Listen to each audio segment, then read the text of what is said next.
दोस्तों, नीलकंठ पक्षी की 8 ज्ञान की बातें जो भी व्यक्ति सुन लेता है वो कभी गरीब नहीं रहता। दोस्तों, एक जंगल में एक नीलकंठ पक्षी का जोड़ा रहता था। दोनों पति पत्नी एक दूसरे से बहुत प्रेम करते थे। नीलकंठ की जो पत्नी थी वो बड़ी ही जिज्ञासु स्वभाव की थी। वो अपने पति से हर समय कुछ न कुछ पूछती रहती थी। एक रात जब दोनों पति पत्नी गंगा के किनारे एक वृक्ष की डाल पर बैठे हुए थे तो नीलकंठ की पत्नी अपने पति नीलकंठ से कहती है कि हे पिया जी, आज मेरा मन बड़ा ही व्याकुल है। आज मुझे बहुत ही ज्यादा बेचैनी हो रही है। हे पिया, कुछ ऐसा उपाय करो जिससे मेरा मन कुछ हल्का हो जाए। दोस्तों, जब नीलकंठ अपनी पत्नी की बातों को सुनता है तो नीलकंठ अपनी पत्नी से कहता है कि हे प्रिय, ऐसा क्या कारण है जिससे तुम्हारा मन इतना व्याकुल है? आखिर मुझे ऐसा क्या करना चाहिए जिससे तुम्हारी व्याकुलता दूर हो जाए? ये सुनकर नीलकंठ की पत्नी कहती है कि कोई ऐसी कहानी सुनाओ जिसे सुनकर मेरे मन को कुछ शांति मिल जाए और कुछ ज्ञान प्राप्त हो। इस प्रकार से नीलकंठ अपनी पत्नी को एक कहानी सुनाने लग जाता है और अपनी पत्नी से कहता है कि हे प्रिय, आज तुम्हें मैं एक अमीर बहन और गरीब भाई की कहानी सुनाता हूं। आज की कहानी सुनकर तुम्हें पता चल जाएगा कि एक भाई और बहन का रिश्ता कैसा होता है और एक बहन और भाई के लिए अपना रिश्ता कैसे निभाना चाहिए। साथ ही तुम्हें आज की इस कहानी में जानने को मिलेगा कि आखिर मनुष्य गरीब क्यों हो जाता है, किन कर्मों से मनुष्य गरीब हो जाता है, आखिर ऐसे कौन से काम होते हैं जिनके करने से मनुष्य गरीबी के दलदल में फंस जाता है। ऐसे ही कई सवालों के जवाब आज की इस कहानी से जानने को मिलेंगे। इसलिए आज की कहानी बड़ी ही महत्वपूर्ण और आपके जीवन में प्रेरणा देने वाली है। आज की कहानी के माध्यम से तुम्हें 8 ज्ञान की बातें पता चलने वाली हैं। इन बातों को सुनकर कोई भी मनुष्य अपनी गरीबी को बड़ी आसानी से दूर कर सकता है।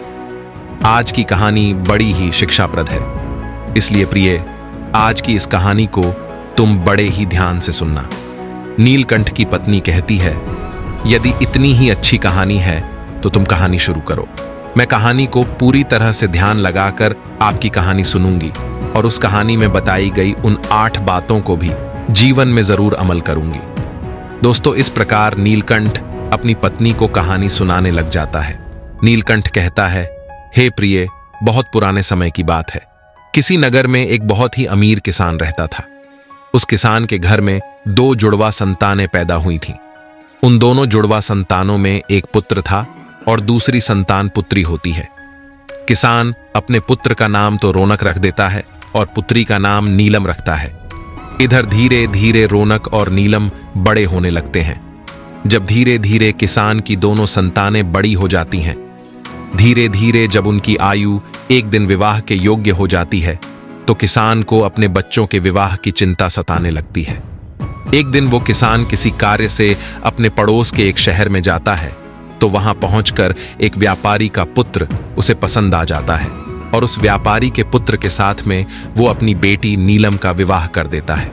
इस प्रकार से नीलम अपने पिता के यहां से विदा होकर अपने ससुराल चली जाती है। इधर बेटी को विदा करने के बाद में वो किसान अपने पुत्र के विवाह के बारे में सोचने लगता है और सोचता है कि बेटी तो मेरी अपने घर की हो गई, अब मुझे अपने पुत्र का विवाह कर देना चाहिए। यदि मेरे पुत्र का विवाह हो गया तो मैं अपना बचा हुआ शेष जीवन अपनी बहू बेटियों के साथ में रहकर आराम से व्यतीत करूंगा। दोस्तों, नीलकंठ अपनी पत्नी से कहता है, हे प्रिय, ईश्वर की लीला बड़ी विचित्र है। परमात्मा न जाने कब किसको अमीर बना दे और कब किसको गरीब बना दे, इसके बारे में कोई नहीं जानता। उस अमीर किसान के साथ भी कुछ ऐसा ही होता है। एक दिन वो किसान किसी भयानक बीमारी की चपेट में आ जाता है। जब इधर किसान का पुत्र अपने पिता की ऐसी हालत देखता है तो अपने पिता की ऐसी हालत को देखकर वो बेटा बहुत ही ज्यादा दुखी हो जाता है और उसके बाद में अपने पिता का अच्छे से अच्छे डॉक्टर से इलाज करवाता है और अपने पिता के लिए महंगी से महंगी दवाइयां लेकर आता है। धीरे धीरे उसकी धन संपत्ति सारी बीमार पिता के इलाज में चली गई। इस प्रकार अपने पिता का इलाज करते हुए वो किसान का पुत्र एकदम से कंगाल हो जाता है, लेकिन फिर भी पिता की हालत में किसी प्रकार का कोई सुधार नहीं होता है। जब कोई भी दवाई उसके पिता की बीमारी में काम नहीं करती है तो एक दिन वो किसान अपने बेटे को अपने पास बुलाता है और अपने बेटे रौनक से कहता है कि पुत्र, जब भी कोई काम मनुष्य के समर्थ से बाहर हो जाए, तब उसका कोई समाधान ना मिले, तो फिर ऐसे समय में उस काम को ईश्वर के भरोसे छोड़ देना चाहिए। इसलिए पुत्र, अब तो मेरी चिंता छोड़ो और तुम अब अपने भविष्य के बारे में सोचो। मेरा क्या है आज, नहीं तो कल मुझे यह संसार छोड़कर जाना ही है। इसलिए पुत्र, अब तुम मेरी चिंता करना छोड़ो और अपना विवाह करके अपनी गृहस्थी बसा लो। अपने पिता के मुख से इन बातों को सुनकर रौनक एकदम चुप हो जाता है। आखिर वो बेचारा कर भी क्या सकता था। उसके घर में जो भी जमा पूंजी थी वो तो उसके पिता के इलाज में पहले ही खर्च हो चुकी थी। फिर कहता है, पिताजी, जैसा आपको उचित लगे आप वैसा कीजिए। उसके बाद वो गरीब किसान अपने पुत्र की शादी एक गरीब घर की कन्या से करवा देता है और शादी के कुछ दिन बाद ही उसके किसान की मृत्यु हो जाती है। इधर पिता की मृत्यु के बाद रौनक अपने पिता का पूरी रीति रिवाज से अंतिम संस्कार करता है। रौनक का घर, खेत खलियान पिता की बीमारी में, पिता के इलाज में पहले ही बिक चुके थे। जो कुछ भी जमा पूंजी बची थी वो पिता के अंतिम संस्कार में समाप्त हो जाती है। इस प्रकार रौनक एकदम बहुत ज्यादा गरीब हो जाता है। दोस्तों, जब रौनक एक दिन बिल्कुल ही कंगाल हो जाता है तो वो गांव के बाहर अपनी पत्नी के साथ एक झोपड़ी बनाकर रहने लगता है और दूसरों के खेतों में मेहनत मजदूरी करके अपने बीवी बच्चों का पेट पालने लगता है। उधर रौनक की बहन नीलम, जिसका विवाह एक धनी व्यापारी के घर में हुआ था, उसे जब अपने भाई की स्थिति के बारे में पता चलता है तो वो अमीर बहन अपने गरीब भाई से घृणा करने लग जाती है। मन में सोचने लगती है कि मेरा भाई अब तो बिल्कुल ही कंगाल हो चुका है। उसका घर, जमीन सब बिक गया है और अब उसके पास में फूटी कोड़ी भी नहीं बची है। यदि ऐसी हालत में वो मेरे ससुराल आता है तो उसे देख देख कर मेरी देवरानी और जेठानी मेरा बड़ा ही अपमान करेंगे और मेरा मजाक उड़ाएंगे कि तेरे ससुराल वाले तो बिल्कुल ही कंगाल है। ऐसे तो मेरी बहुत ही ज्यादा बदनामी होगी। इस कारण नीलम अपने सगे भाई से रिश्ता तोड़ देती है। ना तो नीलम अपने भाई को अपने ससुराल बुलाती है और ना ही कभी अपने भाई के घर जाती है। नीलम के भाई रौनक को भी इधर अच्छी तरह से पता होता है कि मेरी बहन मुझसे नफरत क्यों करती है, इसलिए रौनक भी अपनी बहन की ससुराल कभी नहीं जाता है। इस तरह से नीलम बड़े ही ऐशो आराम के साथ में अपने ससुराल में अपनी जिंदगी गुजराती है। इधर रौनक मेहनत मजदूरी करके अपनी पत्नी के साथ झोपड़ी में रहकर किसी तरह से अपने दिनों को काटने लगता है। इधर नीलकंठ अपनी पत्नी से कहता है, हे प्रिय, जब कुछ साल ऐसे ही गुजर जाते हैं। कुछ साल गुजरने के बाद एक दिन रौनक की बहन नीलम के लड़के की शादी तय हो जाती है, लेकिन रौनक की बहन नीलम अपने भाई को किसी प्रकार का कोई निमंत्रण नहीं भेजती है। जब इस बात का पता रौनक को चलता है कि उसके भांजे की शादी होने वाली है, तो इस बात को सुनकर रौनक बहुत ज्यादा प्रसन्न हो जाता है और इस बात की खबर जाकर अपनी पत्नी को बताता है कि मेरी बहन के बेटे की शादी है और हम सभी को बहन के घर चलना है। जब रौनक की पत्नी को इस बात की जानकारी होती है कि ननंद के बेटे की शादी है, तो वो भी इस बात को सुनकर बड़ी खुश हो जाती है और सोचने लगती है, चलो इसी बहाने से सही, कम से कम मैं अपनी ननद से जाकर मिल आऊंगी और उसके घर को देखाऊंगी। वो बड़ी खुश होकर अपने पति से कहती है, मैं आपके साथ में जरूर चलूंगी, लेकिन पहले मुझे ये बताओ कि हमारी नन्नद ने हमारे लिए निमंत्रण भेजा है। अपनी पत्नी के मुख से इन बातों को सुनकर रौनक बिल्कुल चुप हो जाता है। फिर रोहन अपनी पत्नी से कहता है कि हे प्रिय, निमंत्रण तो नहीं आया है, पर मुझे ये दूसरों के द्वारा खबर मिली है कि हमारे भांजे की शादी है, लेकिन इससे क्या फर्क पड़ता है, आखिर वो है तो हमारी बहन का ही बेटा। तब सुशीला अपने पति से कहती है, देखो बात तो आपकी सही है कि आपके भांजे की शादी है, लेकिन बिना निमंत्रण के ननंद के घर जाना उचित नहीं है और आपको भी वहां नहीं जाना चाहिए। रौनक अपनी पत्नों को समझाता है कि प्रिय नीलम के ससुराल वाले बड़े आदमी हैं, उन्हें हमारी याद नहीं रही होगी, या फिर हो सकता है कि उन्होंने हमें न्योता भिजवाया हो, लेकिन पर्चा हमारे पास तक नहीं पहुंचा हो। इसलिए प्रिय, तुम किसी भी प्रकार का कोई भी सोच विचार ही मत करो। बच्चों को तैयार करके मेरे साथ तुम बहन के घर के लिए चलो। अपने पति की बातों को सुनकर सुशीला कहने लगती है, हे पिया, यदि तुम जाना चाहते हो तो तुम जा सकते हो, लेकिन बिना निमंत्रण के मैं नहीं जाऊंगी। तब पत्नी के मुख से ऐसी बातों को सुनकर रौनक कहता है, ठीक है, यदि तुम्हारी यही इच्छा है तो तुम बच्चों के साथ घर पर ही रहो। मैं अकेला नीलम के ससुराल के लिए चला जाता हूं। यदि ऐसे में मैं भी नहीं गया तो मेरी बहन की देवरानी जेठानी मेरी बहन के लिए बात बात पर ताना मारेंगे और कहेंगे कि खर्च ना हो जाए, इसलिए तेरा भाई नहीं आया। इतना कहकर रौनक घर के अंदर से बाहर चला जाता है। इधर नीलकंठ आगे अपनी पत्नी को कहानी सुनाते हुए कहता है, हे प्रिय, रौनक जो था वो बहुत ही ज्यादा गरीब हो चुका था। उसके पास बहन के वस्त्र खरीदने के लिए पैसे नहीं थे, इसलिए वो किसी से पैसे उधार लेता है और उधार लिए हुए पैसों से अपनी बहन नीलम और अपने बहनोई के लिए सुंदर सुंदर वस्त्र खरीदता है और उन कपड़ों को लेकर अपनी बहन के ससुराल के लिए चल देता है। उधर पैदल चलते चलते रोहन के लिए सुबह से शाम हो जाती है। तब कहीं जाकर के वो अपनी बहन के दरवाजे पर पहुंचता है और दरवाजे के एक तरफ जाकर खड़ा हो जाता है। बेचारा दरवाजे पर ही खड़े होकर अपनी बहन के आने का इंतजार करता है। तभी नीलम की जेठानी की नजर रौनक पर पड़ जाती है और वो रौनक को पहचान लेती है। रौनक को देखने के बाद नीलम की जेठानी जाकर नीलम को बताती है कि है नीलम, आज तेरा भाई तेरे घर आया है, तेरे दरवाजे पर खड़ा है।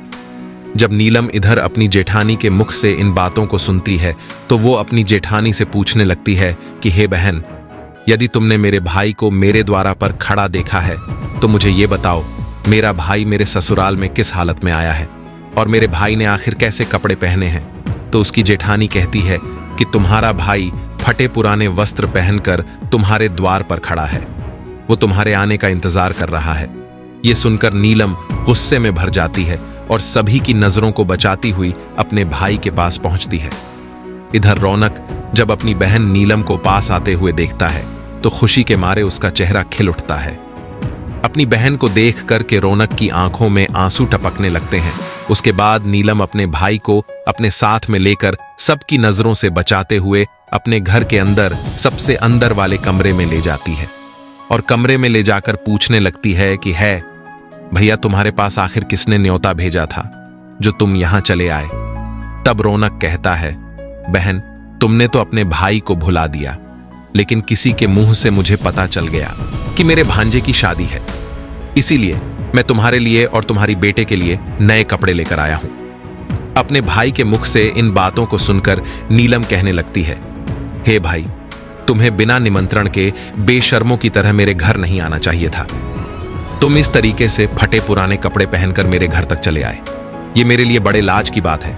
कम से कम अपनी नहीं तो मेरी इज्जत का तो ख्याल करते। कम से कम तुमने मेरे मान सम्मान का ख्याल तो किया होता। आखिर तुम्हारी तो कोई इज्जत नहीं, कम से कम तुमने हमारी इज्जत के बारे में तो सोचा होता। नीलम के मुख से ऐसे कटु शब्द सुनकर वो मजबूर भाई का कलेजा छलनी हो जाता है। तब रौनक अपनी बहन के कदमों में गिरकर माफी मांगने लगता है और कहता है, हे बहन, मुझे क्षमा कर दो। मुझे नहीं पता था कि मेरी वजह से यहां तुम्हारी बदनामी होगी। तुम्हारी बदनामी ना हो, तुम्हारी देवरानी जेठानी तुम्हें ताना ना मारे, इसीलिए मैं तुम्हारे लिए वस्त्र लेकर आया हूं। यदि मुझे ये बातें पहले ही पता होती कि तुम मेरी वजह से इतनी आहत हो जाओगी कि तुम्हें मेरे आने से इतना बुरा लगेगा, तो मैं तुम्हारे दरवाजे पर कभी नहीं आता। भला मैं तो ये सोचकर आया था कि मेरे भांजे की शादी है, यदि मैं नहीं पहुंचा तो मेरी बहन की देवरानी जेठानी ताने मारेगी। रौनक की बातों को सुनकर नीलम का गुस्सा जब थोड़ा सा शांत होता है तब वो रौनक से कहती है, चलो, जब तुम आ ही गए हो तो मेरी एक बात तुम कान खोल कर सुन लो। जब तक मेरे बेटे की शादी नहीं हो जाती तब तक तुम इसी कमरे में बंद रहना और भूल कर भी इस कमरे से बाहर निकलने की गलती मत करना, वरना तुम्हें देखकर मेरी इज्जत दो कौड़ी की हो जाएगी। लोग कहेंगे नीलम का भाई तो भिखारी है। रही भोजन की, तो जब भोजन बन जाएगा तो मैं तुम्हें भोजन की थाली तुम्हारे कमरे में पहुंचा दूंगी। तुम भोजन खाकर के चुपचाप पिछले दरवाजे से अपने घर के लिए चले जाना। रौनक कहता है, ठीक है बहन, मैं आज रात को ही तुम्हारे घर से अपने गांव के लिए चला जाऊंगा, मगर मेरी तुमसे एक विनती है। मैं तुम्हारे लिए और जीजा जी के लिए जो कपड़े लाया हूं, तुम उन कपड़ों को रख लो। उन्हें मैं तुम्हारे लिए बड़े प्यार से लाया हूं। तब नीलम अपने भाई से कपड़ों को लेकर कमरे के बाहर चली जाती है और जाते समय बाहर से उस कमरे की कुंडी लगा जाती है। रौनक उस अंधेरे कमरे में बैठकर अपने बहन के पास वापस आने का इंतजार करने लगता है। दोस्तों, इतनी कहानी सुनकर नीलकंठ चुप हो जाता है। तब नीलकंठ की पत्नी कहती है, हे प्राणनाथ, बहुत ही प्यारी कहानी है, आगे सुनाओ।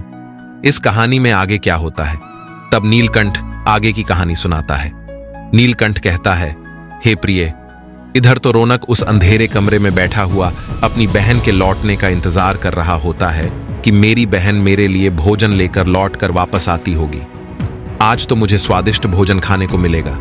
उधर वो निर्मोही बहन अपने भाई को उस कमरे में बंद करके अपने घरेलू काम में लग जाती है और भाई को भूल जाती है। शादी के काम में इतनी ज्यादा खो जाती है कि अब तो उसे याद ही नहीं रहता कि मेरी माँ का जाया भाई मेरे यहाँ कमरे में बंद है, मेरे लौटने का इंतजार कर रहा है।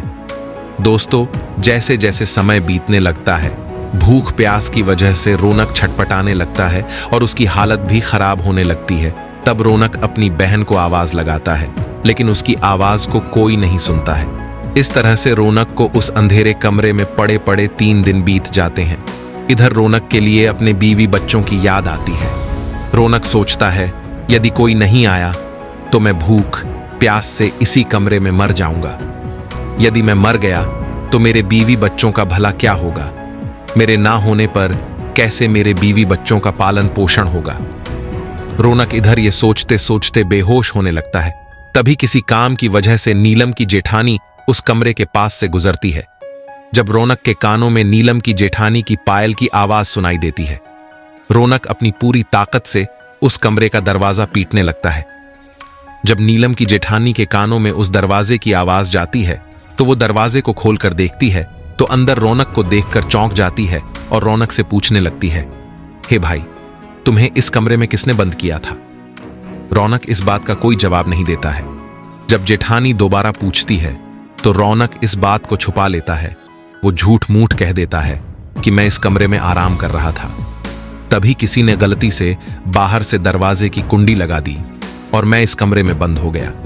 बहन, यदि तुम आज नहीं आती तो मेरे प्राण पखेरु उड़ जाते। और इतना कहने के बाद रौनक घर के पिछले दरवाजे से चुपचाप बाहर निकल जाता है और 3 दिन का भूखा प्यासा बेचारा रौनक अपने घर के लिए चल देता है। अंत में वो चलते चलते काफी दूर निकल जाता है। उसे ठीक से रास्ते पर चला नहीं जा रहा था। उसे एकदम चलते चलते चक्कर आने लगता है। जैसे ही रोहन का सिर चकराता है और वो उस समय जमीन पर गिरने वाला होता है, तभी वहां पर कहीं से एक बूढ़ी माँ आ जाती है और वो बूढ़ी माँ रौनक के गिरने से पहले ही रौनक को संभाल लेती है। दोस्तों, जब कुछ घंटे बाद रौनक को वापस होश आता है तो रौनक स्वयं को एक बूढ़ी माँ की गोद में लेटा हुआ पाता है। बूढ़ी माँ एक पंखा लेकर उसके ऊपर हवा कर रही थी। होश आने के पश्चात रौनक खड़ा हो जाता है और खड़े होने के बाद में उस बूढ़ी माँ को प्रणाम करता है और कहता है, हे माता, तुम कौन हो? तो इतनी कहानी सुनाने के बाद में नीलकंठ थोड़ा सा विश्राम कर लेता है और विश्राम करने के बाद नीलकंठ अपनी पत्नी को आगे की कहानी सुनाने लग जाता है। नीलकंठ कहता है, हे प्रिय, बूढ़ी माँ की गोद में वो बेचारा रौनक लेटा हुआ था। वो बूढ़ी माँ साक्षात देवी माँ थी। इधर रौनक की पत्नी सुशीला रोज उस देवी माँ की पूजा किया करती थी और पूर्ण श्रद्धा भाव से देवी माँ की भक्ति किया करती थी। इसलिए जब रौनक चक्कर खाकर के गिरने वाला होता है तो उस समय पर तत्काल देवी प्रकट होकर रौनक को संभाल लेती है और रौनक का सिर अपनी गोद में रखकर उसे अपनी गोद में सुला लेती है। जब रौनक को होश आता है तो वो देवी माता को प्रणाम करके अपने घर के लिए वहां से चलने लगता है। तभी उस समय पर बूढ़ी माँ कहती है, बेटा, तुम भला कहां से आ रहे थे और इधर कहां जा रहे थे? तब रौनक बताता है, हे माता, मेरे भांजे की शादी थी, इसी वजह से मैं अपनी बहन के घर से आ रहा था और इधर मेरा गांव है, मैं अपने गांव के लिए जा रहा हूं। तो बूढ़ी माता रौनक से कहती है, बेटा, यदि तुम बुरा ना मानो तो मैं तुमसे एक बात पूछना चाहती हूं। तब रौनक कहता है, पूछो माता, आप मुझे क्या पूछना चाहती हो? बूढ़ी माँ पूछती है कि बेटा, यदि तुम अपनी बहन के घर से आ रहे हो, जैसा कि तुमने बताया कि वहां पर शादी थी, तो फिर तुम लौट करके खाली हाथ कैसे जा रहे हो? क्या तुम्हारी बहन ने तुम्हारी बीवी बच्चों के लिए कुछ नहीं भेजा? बूढ़ी माँ के मुख से ऐसी बातों को सुनकर रौनक की आंखों में आंसू आ जाते हैं। रोहन उसके बाद में उस बूढ़ी मां को अर्थात देवी मां को सारी बात बता देता है। इस प्रकार से रौनक के मुंह से पूरी घटना को सुनने के बाद में वो बूढ़ी माता कहती है, हे पुत्र, तुम किसी भी प्रकार की चिंता मत करो, जो हुआ उसे भूल जाओ, उसे जाने दो। यहां से कुछ दूरी पर मेरा एक बगीचा है, उस बगीचे में अनेकों प्रकार के फल लगे हुए हैं। तुम उस बगीचे में चलकर के फल खाकर अपना पेट भर लो, क्योंकि तुमने 3 दिन से कुछ नहीं खाया है। जब तुम्हारा पेट भर जाए तो कुछ फल तुम अपनी बीवी और बच्चों के लिए भी तोड़ कर रख लेना। जब तुम्हारी बीवी बच्चे जब वे तुमसे मिलेंगे तो पूछेंगे कि तुम अपनी बहन के ससुराल से क्या लेकर के आए हो, तो तुम कह देना मेरी बहन ने तुम्हारे लिए फल भेजे हैं। ऐसा करने से बेटा तुम अपनी बीवी बच्चों के सामने शर्मिंदा होने से बच जाओगे और इससे तुम्हारी मान प्रतिष्ठा भी बची रहेगी। रौनक इस प्रकार से जब बूढ़ी मां की इन बातों को सुनता है तो वो उनकी बात मानकर रौनक बूढ़ी मां के बगीचे में पहुंच जाता है। उस बगीचे में कई प्रकार के फल लगे हुए थे। तब रौनक पेड़ों से फल तोड़कर खाने लगता है और जब उसका पेट भर जाता है तो कुछ फलों को तोड़कर वो अपने थैले में रख लेता है। ये सब करने के बाद में रौनक उस बूढ़ी माता से आज्ञा लेकर अपने घर के लिए चला आता है। तब बूढ़ी मां रौनक से कहती है, हे पुत्र, जाते समय तुम मेरी इन 8 बातों सुनते जाओ, ये तुम्हारे जीवन में बहुत ज्यादा काम आएंगी। इस प्रकार से बूढ़ी माता रौनक को वो 8 बातें बताती हैं। उन 8 बातों को सुनकर रौनक अपने घर के लिए चल देता है। जब रौनक फलों से भरा हुआ थैला लेकर अपने घर पहुंचता है, रौनक के छोटे छोटे बच्चे और रौनक की पत्नी रौनक के पास आते हैं और पूछने लगते हैं, पिताजी, तुम भुआ के घर से आ रहे हो, आखिर भुआ ने हमारे लिए क्या भेजा है? ये सुनकर रौनक अपने हाथों का थैला अपनी पत्नी को थमा देता है और थैला देने के बाद रौनक घर से बाहर निकलकर चला जाता है। उधर रौनक के जाने के बाद में रौनक की पत्नी ने जब उस थैली को खोलकर देखा तो थैली के अंदर का नजारा देखकर वो एकदम से हैरान रह जाती है। रौनक की पत्नी थैली में देखती है कि वो थैला पूरा सोने चांदी के फलों से भरा हुआ है। जब रौनक की पत्नी अनार के फल फोड़ती है तो अनार के फलों से हीरे निकलते हैं। जब आम के फल काटती है तो आम की गुठलियों की जगह सोने की गुठली निकलती है। ये देखकर रोहन की पत्नी बहुत ज्यादा खुश हो जाती है और दौड़कर अपने पति के पास में पहुंचती है और अपने पति के पास पहुंचकर अपने पति से कहती है कि तुम तो शादी में गए थे और आखिर तुम लेकर क्या आए हो? रौनक अपनी पत्नी की बातों को सुनकर सोचने लगता है कि मेरे घर वालों को शायद फल पसंद नहीं आए होंगे, इसलिए मेरी पत्नी आज मुझे ऐसी बात पूछ रही है। मुझे तो अपने बच्चों के लिए लड्डू पेड़ा लेकर आना चाहिए था। तब रौनक अपनी पत्नी से कहता है, हे प्रिय बहन ने जो कुछ भी भेजा है वो मैंने लाकर तुम्हें दे दिया। अब जो कुछ भी थैली में है उसे बच्चों को भी दे दो। तब पत्नी कहती है कि पहले तुम घर के अंदर चलो और घर पर चलकर देखो तो कि तुम्हारी बहन ने तुम्हारे लिए क्या भेजा है। ये कहकर रौनक की पत्नी अपने पति को पकड़कर ले जाती है और अपने पति से कहती है, इसे जरा देखिए तो, आखिर हमारी नन्नद ने हमारे लिए क्या भेजा है। और इतना कहकर वो रोहन के सामने थैली को पलट देती है। थैला पलटते ही अंदर से हीरे मोती सोने चांदी निकलते हैं। रौनक की पत्नी कहती है कि आखिर हमारी नन्नद ने तो हमारा भाग्य ही बदल दिया, उन्होंने फलों में छुपाकर हीरे मोती भेजे हैं। जब ये नजारा रौनक ने देखा है तो समझ जाता है कि मुझे जो रास्ते में बूढ़ी मां मिली थी वो कोई साधारण माता नहीं थी, वो बूढ़ी मां कोई देवी मां थी। लेकिन इस बारे में रौनक अपनी पत्नी को कुछ भी नहीं बताता है और मन ही मन उस बूढ़ी मां को धन्यवाद देता है। इस प्रकार रौनक को बहुत सारा धन मिल जाता है। रौनक पहले की तरह फिर से अमीर बन जाता है। कुछ समय बाद रौनक अपनी बीवी और बच्चों के लिए एक अच्छे से आलीशान मकान बनवाता है और बड़ी शान शौकत के साथ राजा महाराजाओं की तरह उस मकान में रहने लगता है। और सभी नगर के लोग भी रौनक को ऐसा देखकर कि उसका मान सम्मान करने लगते हैं। धीरे धीरे इधर जब रौनक का महल तैयार हो जाता है, जब उसकी राजा महाराजाओं जैसी पोजीशन हो जाती है, तो एक दिन रौनक की पत्नी अपने पति से कहती है कि अब सावन का महीना आने वाला है और सावन के महीने में सभी स्त्रियां अपने पिता के घर जाती हैं, इसलिए तुम भी अपनी बहन के ससुराल जाओ और मेरी ननद को अपने घर बुला कर लाओ। इसी बहाने से वो अपने पीहर घूम जाएंगी, इसी बहाने से मैं भी अपने ननद से मिल लूंगी। रौनक जब अपनी पत्नी की ऐसी बात सुनता है तो रौनक अपनी पत्नी के कहने पर फिर से अपनी बहन के ससुराल चल देता है और कुछ समय के बाद ही अपनी बहन के ससुराल पहुंच जाता है। एक बार रौनक फिर से अपनी बहन के उस दरवाजे पर जाकर खड़ा हो जाता है जहां उस दरवाजे पर वो कुछ दिन पहले आकर खड़ा हुआ था।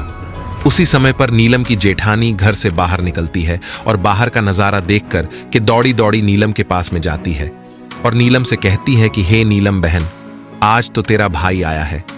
अपने जेठानी के मुख से इन बातों को सुनकर नीलम कहने लगती है, हे बहन, कोई भिखारी होगा, मेरा भाई नहीं हो सकता, मेरा कोई भाई नहीं है।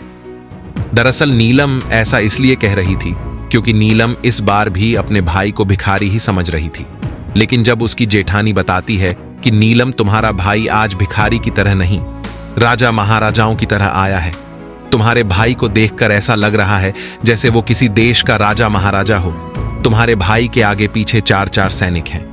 तुम्हारे दरवाजे पर एक बड़ी सुंदर सजी हुई रथ गाड़ी खड़ी है। भला एक बार जाकर तो देखो। नीलम जब अपनी जेठानी के मुख से इन बातों को सुनती है तो उसे अपनी जेठानी की बातों पर किसी भी प्रकार का कोई यकीन नहीं होता है और सच्चाई जानने के लिए अपने भाई को छुपकर देखने लगती है। जैसे ही नीलम ने अपने भाई के उस रूप को देखा तो अपने भाई के ठाठ को देखकर नीलम एकदम चकित रह गई। सोचने लगती है कि कल तक तो मेरा भाई बिल्कुल ही भिखारी था, पहनने के लिए ठीक से वस्त्र भी नहीं थे, फिर अचानक एकदम से इतना अमीर कैसे बन गया। अब तो रौनक की बहन नीलम आरती का थाल सजाकर अपने भाई की आरती उतारने लगती है। उसके बाद में नीलम अपने भाई को बड़े आदर पूर्वक अपने घर में बुलाकर ले जाती है और अपने भाई से कहती है, अरे भैया, मुझे क्षमा कर दीजिए, मेरी वजह से तुम्हें बहुत ही ज्यादा कष्ट और शर्मिंदगी उठानी पड़ी। अपने बहन के मुख से इन बातों को सुनकर रौनक कहने लगता है कि बहन, कोई बात नहीं, उस समय पर हमारे दिन कुछ अच्छे नहीं थे। तुम्हारी गलतियों के लिए मैंने तुम्हें पहले ही क्षमा कर दिया था। बहन, अब उन बातों को छोड़ो और मेरे साथ मेरे घर चलने की तैयारी करो। बहन, मैं तुम्हें लेने के लिए आया हूं। अब तुम्हें मेरे साथ में मेरे घर चलना है। तुम्हारी भाभी ने तुम्हें बुलाने के लिए मुझे भेजा है। इतना सुनकर नीलम खुशी खुशी अपने भाई के घर पर चलने के लिए तैयार हो जाती है और तैयार होकर नीलम अपने भाई के रथ में बैठ जाती है। इस तरीके से जब रौनक की बहन अपने पीहर में पहुंचती है तो अपने भाई की शान शौकत को देखकर एकदम से दंग रह जाती है। वो देखती है कि भव्य आलीशान महल है और महल के अंदर कई नौकर चाकर लगे हैं और अन्न के भंडार भरे हुए हैं। नीलम अपने भाई की ऐसी स्थिति को देखकर एकदम से हैरान रह जाती है और उधर रौनक की पत्नी भी अपनी ननद की खूब ज्यादा सेवा करती है। 7 दिनों तक अपनी पलकों पर बिठाकर रखती है। रौनक की घरवाली को लगता था कि ये सब शान शौकत हमारी ननद की वजह से हुआ है। अपनी ननद की मदद के कारण ही हम इस मुकाम पर पहुंचे हैं, क्योंकि दोस्तों रौनक ने कभी अपनी पत्नी को अपने अमीर होने की बात नहीं बताई थी, क्योंकि वो जानता था कि ये सब नीलम की वजह से नहीं, देवी माँ के आशीर्वाद से हुआ है। दोस्तों, रौनक की पत्नी इस बात से अनजान थी। ये सोचकर रौनक की पत्नी ने अपनी ननद की खूब ज्यादा सेवा करती है और अपनी ननद का खूब ख्याल रखती है।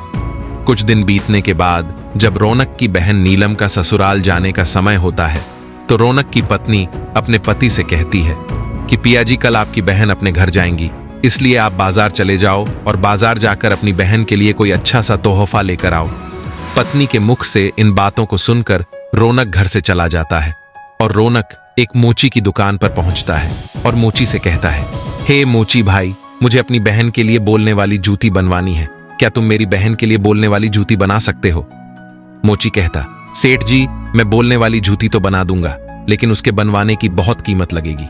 तब रौनक कहता है कि मोची भाई, मैं तुम्हें मुंह मांगा पैसा दूंगा, लेकिन तुम ऐसी जूतियां बना दो, जूतियां जब भी मेरी बहन पहने और उन्हें पहनकर चले तो वो जूतियां बारी बारी से इन 8 बातों को बोले। इसके बाद मोची को रौनक वो ज्ञान की 8 बातें बताता है, जो बातें उस बूढ़ी माता ने रौनक को चलते समय बताई थी। रौनक मोची से कहता है कि हे मोची भाई, अब ज्ञान की बातें मैं तुम्हें बताने जा रहा हूं। इस प्रकार से रौनक बारी बारी से वो बातें मोची को सुनाता है। पहली बात बताता है कि बात ज्ञान की है कही, मानव तू मत भूल, होती है अज्ञानता निर्धनता का मोल। दूसरी बात बताता है, समय भरोसे बैठता रहता सदा गरीब, बिना काम बदले नहीं उसका कभी नसीब। आलस कर रहता सदा, जो परिवर्तनहीन वही कर्म कर फिर करे, कहत स्वयं को दीन।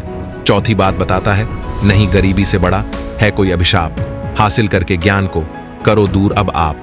दोष समय को दो नहीं, नहीं बनो मजबूर, कर्म साधना में झूठो करो गरीबी दूर। छठी बात इस प्रकार बताता है, कर्म कभी करता नहीं, कोशिश सदा नसीब, भाग्य भरोसे बैठता वो मानव रहे गरीब। सातवीं बात इस तरह से बताता है, अज्ञानी पर ही सदा करें गरीबी वार, विजयी होता युद्ध में ज्ञान सदा हथियार। आठवीं और सबसे आखिरी बात बताते हुए रौनक कहता है कि है मोची भाई, मेरी बहन जब 8वां कदम रखे तो जूतियां बस यही बात बोले कि पैसों के बाजार में बदल गई तहजीब, धन दौलत से जुड़ रहे रिश्ते हुए गरीब। इधर रौनक मोची से कहता है कि हे मोची भाई, ये 8 बातें बोलने वाली मुझे जूतियां बना दो। जब ये 8 बातें वो जूतियां बोलेगी और जब मेरी बहन है इन बातों को सुनेगी तो उसे अपनी गलती का एहसास होगा कि मुझे पैसे के घमंड में आकर अपने भाई का ऐसा अपमान नहीं करना चाहिए था। तब नीलकंठ अपनी पत्नी से कहता है, हे प्रिय, इस प्रकार से रौनक उस मोची से अपनी बहन के लिए हीरे मोतियों से जड़ी हुई सोने और चांदी की जूतियां बनवाता है और उन जूतियों को ले जाकर अपनी बहन को उपहार स्वरूप दे देता है। सोने चांदी की जूतियों को पकड़ नीलम का चेहरा एकदम खिल जाता है। उसके बाद नीलम अपने भाई से विदा लेकर अपने घर चली जाती है। इधर नीलम जब अपने ससुराल पहुंच जाती है तो नीलम की देवरानी जेठानी पूछने लगती है, हे नीलम, तुम अपने भाई के घर से आई हो, तुम्हारे भाई ने तुम्हें क्या उपहार दिया है? तब नीलम अपनी देवरानी जेठानी, अपने सास ससुर और अपने देवर जेठ को अपने भाई के द्वारा दी हुई भेंट दिखाती है। वो जूतियां दिखाती है और कहती है, देखो मेरे भाई ने मुझे सोने चांदी से जड़ी हुई, हीरे मोती से जड़ी हुई ये जूतियां दी हैं। तब नीलम उन जूतियों को पहनकर चलकर दिखाती है। जैसे ही नीलम उन जूतियों को पहनकर चलती है तो जूतियां बोलती हैं कि पैसों के बाजार में बदल गई तहजीब, धन दौलत से जुड़ रहे रिश्ते हुए गरीब। जब नीलम इस बात को सुनती है तो उसका सिर शर्म से नीचे झुक जाता है और अपने भाई को याद करके एकदम से रोने लगती है। जब देवरानी जेठानी पूछती है कि नीलम आखिर क्या हुआ जो तुम अचानक से रोने लगी, तो कमला अपनी देवरानी और जेठानी को सारी बातें बताती है कि हे बहन, मैंने पैसों के घमंड में आकर अपने भाई से कितना भला बुरा कहा था। मैंने अपने भाई के लिए एक गिलास पानी तक नहीं पूछा। देखो मेरे भाई ने मुझे कितनी कीमती जूतियां बनवा कर दी हैं। अब तो मुझे अपने आप से घिन होने लगी है, मैं तो जीना नहीं चाहती। तभी नीलम की जेठानी उसे समझाने लगती है कि है बहन, जो भी कुछ हुआ उसे भूल जाओ। आगे से याद रखना, कभी किसी के साथ में ऐसा बर्ताव मत करना, क्योंकि जो व्यक्ति धन दौलत का घमंड करता है उससे माता लक्ष्मी हमेशा के लिए दूर चली जाती है। इसलिए मेरी बातें तुम सदा याद रखना। और इस तरीके से नीलम की जेठानी नीलम को 8 बातें बताती है। हे कमला, जो व्यक्ति रात्रि के समय रसोई में झूठे बर्तन रखता है और खाने पीने की चीजों को बर्बाद करता है, ऐसा व्यक्ति बहुत ही जल्दी निर्धन हो जाता है। दूसरी बात, जिस घर में घर की स्त्रियों का अपमान होता है, उनकी इज्जत नहीं की जाती, उस घर में देवी लक्ष्मी ज्यादा दिनों तक नहीं रुकती। तीसरी बात, जिस घर की स्त्रियां सूर्यास्त होने के बाद अपने घरों में झाड़ू लगाती है, चूल्हा चौका करती है, ऐसे परिवार के लोग बहुत जल्दी गरीब हो जाते हैं। चौथी बात, जिस घर परिवार में पैसों की कदर नहीं की जाती, बेफिजूल कार्यों में पैसे बर्बाद किए जाते हैं, ऐसे घरों से भी माता लक्ष्मी रूठ कर चली जाती है। पांचवी बात, जो लोग पैसे आने के बाद में उस पैसे से दूसरों के मान प्रतिष्ठा को ठेस पहुंचाते हैं या फिर अपने धन के बलबूते पर दूसरे लोगों को परेशान करते हैं, ऐसे लोगों के घरों से भी माता लक्ष्मी बहुत जल्दी विदा ले जाती है। छठी बात, जिस घर के लोग अपने कर्तव्यों का पालन नहीं करते, जो अपने कार्यों को कल पर टालते रहते हैं, उन लोगों के घरों से भी माता लक्ष्मी रूठ जाती है। सातवीं बात, जिस घर परिवार के लोग अपने से बड़े लोगों की इज्जत नहीं करते, अपने से बड़ों का कहना नहीं मानते या फिर अपने से बड़ों से कटु शब्द बोलते हैं, ऐसे लोगों को भी गरीबी का सामना करना पड़ता है, उन्हें गरीबी देखनी पड़ती है। आठवीं और अंतिम बात, जिस घर परिवार के लोग अपने मेहमानों का सम्मान नहीं करते, अपने मेहमान का आदर भाव नहीं करते या फिर अपने दरवाजे से किसी याचक को खाली हाथ लौटा देती है, ऐसे लोगों से भी माता लक्ष्मी नाराज होकर चली जाती है। इस प्रकार से नीलम की जेठानी नीलम को ये 8 बातें बताती है और अपनी देवरानी से कहती है कि हे बहन, मेरी इन 8 बातों को हमेशा गांठ में बांध कर रखना। दोस्तों, इधर नीलकंठ कहता है। इस प्रकार रौनक की बहन नीलम एकदम से बदल जाती है। उसे समझ आ जाता है कि पैसे तो आते जाते हैं, पैसों पर कभी घमंड नहीं करना चाहिए। ये ईश्वर न जाने कब किसको गरीब बना दे और कब किसको अमीर बना दे, इस बात का किसी को पता नहीं है। उसके समझ में ये भी आ जाता है कि पैसे के घमंड में आकर कभी भी किसी का अपमान या अनादर नहीं करना चाहिए। तो दोस्तों, आज की ये वीडियो आपको अच्छी लगी हो तो हमारे चैनल को सब्सक्राइब जरूर करें। मिलते हैं अगली वीडियो में। आप अपना ख्याल रखें।